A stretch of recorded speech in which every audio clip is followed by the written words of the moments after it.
प्रेरणास्पद कथा YouTube channel पर मैं धनंजय जैन आप सभी का हार्दिक स्वागत करता हूं।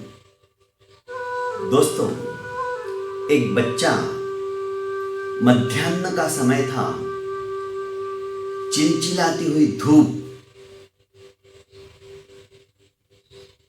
शरीर के साथ साथ वातावरण के तापमान में भी अभिवृद्धि कर रही थी, बढ़ा रही थी। ऐसी परिस्थिति में एक मंदिर के बाहर, जिस मंदिर की ख्याति दूर दूर तक फैली हुई थी, और जब से मंदिर के पट खुल जाते थे और सायंकाल रात्रि आरती के पश्चात जब बंद होते थे, तब तक उस मंदिर के अंदर भीड़ लगी रहती थी। सर्दी, गर्मी, बारिश, कुछ भी हो, ऐसी चिलचिलाती हुई धूप के अंदर वह बच्चा फूल और पूजा की सामग्री बेच रहा था। कभी एक पैर ऊपर करता, कभी दूसरा पैर रखकर दूसरा पैर ऊपर करता। धूप पैरों को जला रही थी, झुलसा रही थी। आप जैसी किसी एक सज्जन व्यक्ति ने देखा तो उनसे देखा नहीं गया। वे फटाक से भागे और नजदीक की ही किसी दुकान से उसके लिए जूते खरीद के लिए आए और कहा, बेटा इन जूतों को पहन लो। लड़का बड़ा खुश हुआ।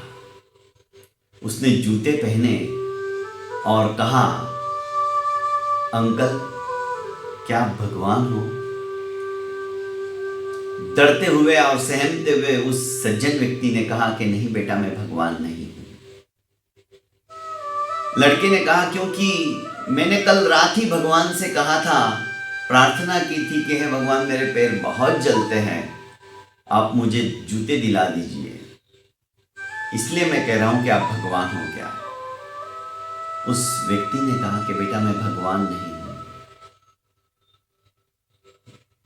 लड़के ने कहा, तो जरूर आप भगवान के दोस्त होंगे।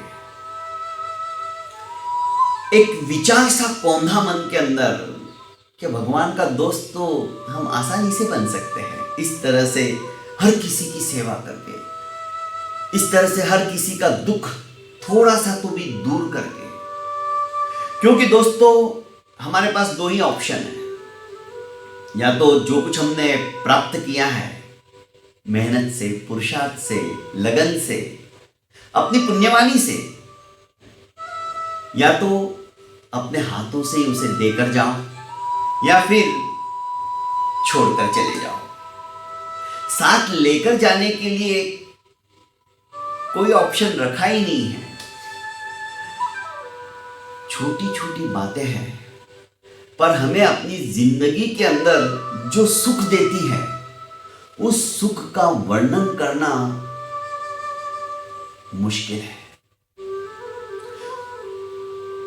शब्दों की क्षुद्र सीमा के अंदर हम अपने सुख की अभिव्यक्ति नहीं कर सकते, बांध नहीं सकते शब्दों के माध्यम से। वो अनुभव करने की चीज है। मेरी अपनी ही बात बताऊं, मैं और रितेश मिश्रा आज से करीब 18-19 साल हो गए होंगे, हम आइडिया सेल्यूलर लिमिटेड इसके अंदर कार्यरत थे। मेरा काम सेल करना और सर्विस देना, दोनों डिपार्टमेंट थे। रितेश और मैं, हम नंदुरबार जा रहे थे और बस में जा रहे थे। हम दोनों को आराम से सीट मिल चुकी थी। नंदुरबार का सफर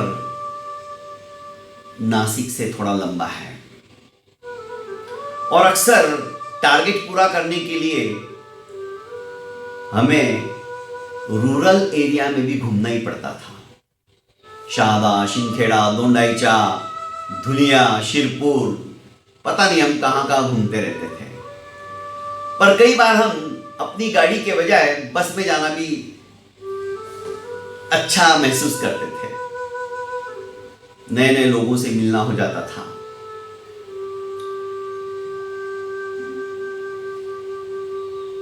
बस हर जगह रुक रुक के जाने वाली थी, नॉन स्टॉप नहीं थी।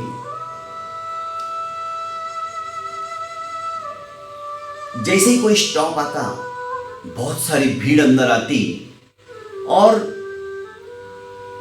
कंडक्टर भी भरते ही जा रहा था।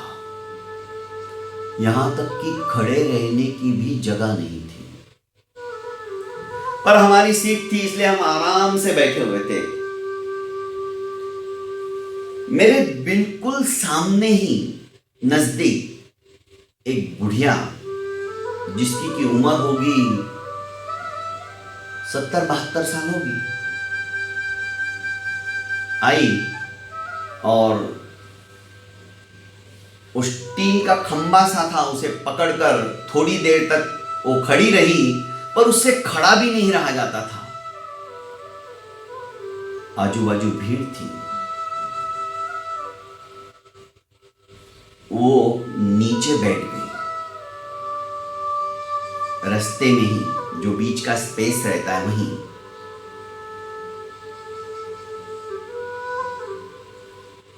मेरे से नहीं देखा जा रहा था। उसने अपने बटुए में से एक थैली सी रहती है और उसमें पैसे रहते हैं, तो उसने उस थैली में से पैसे निकाले और हाफ टिकट के पैसे दिए। आधा टिकट, जो सीनियर सिटीजन होते हैं उनको आधे टिकट में काम हो जाता है, उसने पैसे निकाल के दिए। कंडक्टर ने भी दिया और कंडक्टर दूर से ही कह रहा था, पीछे वालों से पैसे लाओ और टिकट लो, फटाफट टिकट लो, फटाफट टिकट लो। आने जाने का रास्ता बंद हो चुका था क्योंकि वो बुढ़िया बैठ गई थी। मैंने उसे कहा, माँ जी, मैंने हाथ दिया और उसे उठाया और कहा कि आप मेरी सीट पर बैठ जाइए, आराम से बैठ जाइए। उसने ढेर सारी दुआएं दी और कहा कि इस जमाने में तुम्हारे जैसे इंसान कहाँ मिलते हैं जो अपनी खुद की सीट छोड़कर दूसरों को स्थान देते हैं। बस ये छोटी छोटी जो कमाई है, वो जो सुकून मिला, वो जो संतुष्टि मिली, सचमुच में उसका वर्णन करना असंभव है। दोस्तों, छोटी छोटी खुशियां, मैं भी जानता था कि बस ये सीट तो मेरे को भी छोड़नी है, छोड़ के ही जाना है, मेरे बाद कोई और बैठेगा।